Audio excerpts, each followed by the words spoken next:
por que que o seguidor de ordem é pior que o ditador? A ordem ilegal e a ordem imoral também não se deve seguir. Você traficaria droga? Não, mas eu só estava seguindo ordem. E foram condenados do mesmo jeito. Sem o seguidor de ordem, ditadura nenhuma seria possível.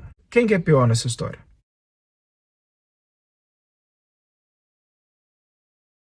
Fala, povo, beleza? Final de dia de entregas aqui. Aproveitar para gravar um vídeo, o segundo vídeo que eu tô gravando no mesmo dia. E o assunto de hoje vai ser por que que o seguidor de ordem é pior que o ditador. Bom, um tirano, um ditador, uma pessoa ruim, ela por si só, ela não faz nada, né? Ela é uma pessoa que ela consegue uma quantidade de pessoas que vai seguir os mandos e desmandos dela sem questionar, e essas pessoas que vão viabilizar a ditadura, né? Então, o que acaba acontecendo? Essas pessoas que viabilizam a ditadura, elas têm uma desculpa moral e uma justificativa, que eu acredito que elas usem para a cabeça delas mesmas, de que elas não são ruins, que elas não têm culpa naquilo, que elas estão simplesmente seguindo ordens porque elas não têm escolha. Mas será que isso é verdade? Aqui no Brasil a gente tem visto muita coisa acontecendo, né? Enfim, muitas situações em que as forças têm feito coisas muito estranhas, né? Cumprindo ordens muito estranhas contra trabalhadores, pessoas idosas, produtores rurais, enfim.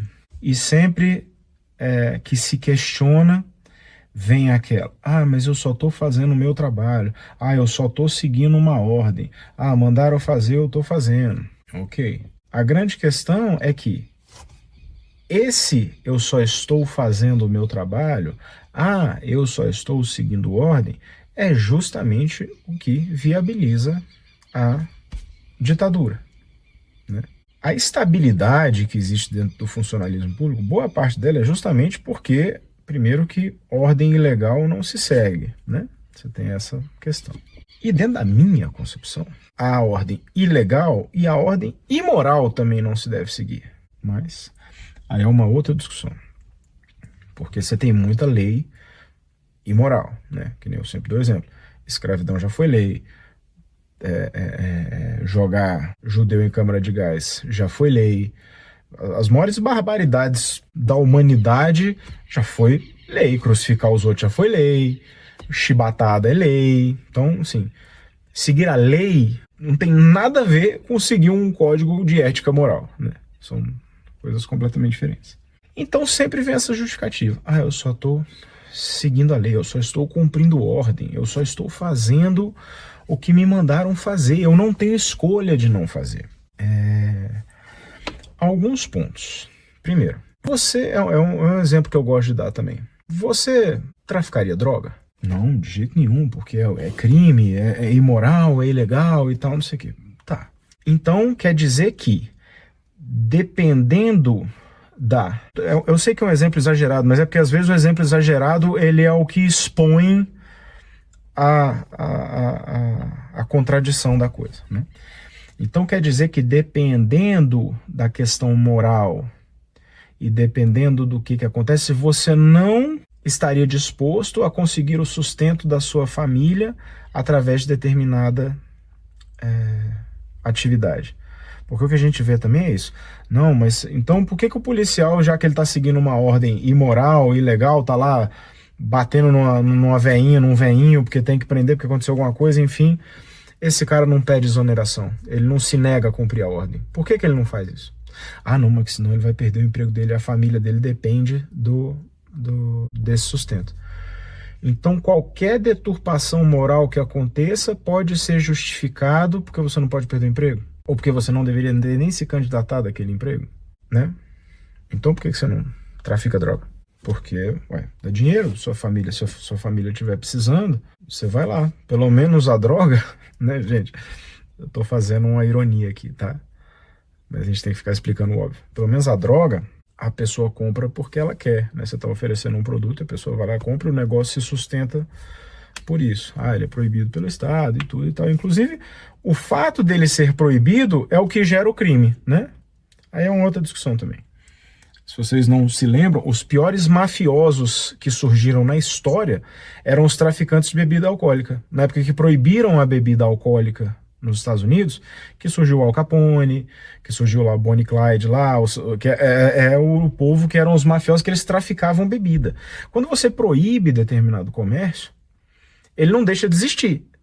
Ele só passa a ser mais lucrativo, porque o risco dele aumenta, então o lucro fica maior, e ele atrai a bandidagem. Então a bandidagem começa a tomar conta daquela demanda, né? A demanda existe, então a bandidagem... Aí você começa a ter dinheiro para bandido, para assassinato, extorsão, facção criminosa, enfim, tudo isso viabilizado pela proibição.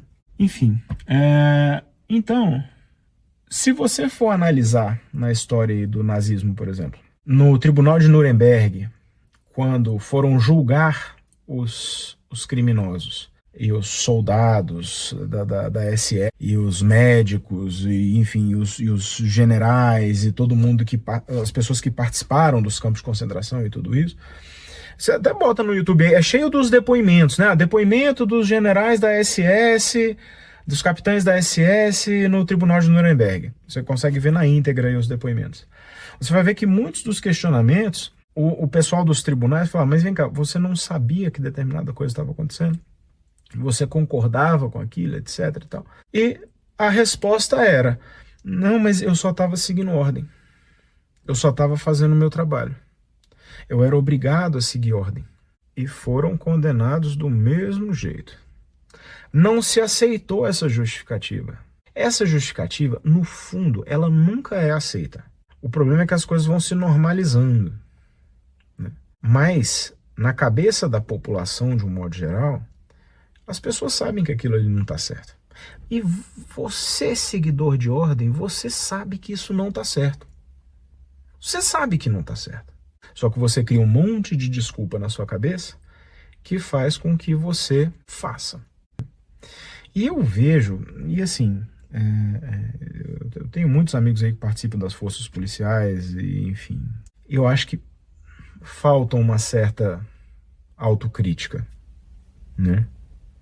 E aí toda vez que eu trago esse assunto, eu falo, não, mas é porque dentro da cultura militar você não tem opção de não seguir, etc, e blá, blá, blá, blá, blá. E aí sempre tem esse negócio, não, gente, não critiquem as forças, não critique a PF, não critique a PF, porque eles só estão fazendo o trabalho dele. A própria população, apesar de já ter um percentual grande, entendendo que a coisa não é bem por aí, tem uma grande parcela que fala, não, mas a culpa não é dos policiais. Sem o seguidor de ordem, o ditador é só um maluco falando merda. Sem o braço armado, e a força e aquele bando de seguidor de ordem fazendo as maldades que o ditador manda, o ditador é só um maluco falando bobagem. Só. Sem o seguidor de ordem, ditadura nenhuma seria possível. Então, o que é pior? E aí, porque eu dou título do vídeo que o seguidor de ordem é pior do que o ditador. O que é pior? O maluco, que muitos desses ditadores são psicopatas, na verdade todos, porque tem até um livro muito bacana chamado Ponerologia, Psicopatas no Poder, que é de um psiquiatra polonês, Andrew Lobachevsky, se eu não me engano. E ele fala sobre como que os psicopatas, por eles não terem a questão da culpa, né? O psicopata ele não sente culpa por nada, ele tende a conseguir chegar no poder. Ou seja, o psicopata, ele é um maluco, então o ditador, ele é um maluco. O que é pior? O maluco, psicopata, ou a pessoa que não é maluca, que não é psicopata, mas que segue a ordem do psicopata, que operacionaliza a ordem do psicopata, que faz a coisa acontecer, que é o braço que vai lá, porque muitas vezes o ditador, se falasse para ele lá sentar a mão na cara da velhinha, às vezes ele nem ia, mas o cara que não segue a ordem e fala, não, mas eu só fiz isso porque eu tô seguindo ordem. Quem que é pior nessa história? Eu acho que cabe a reflexão, né? Então, enfim, mais um devaneio aí pra vocês. Deixa aí seus comentários. Falou!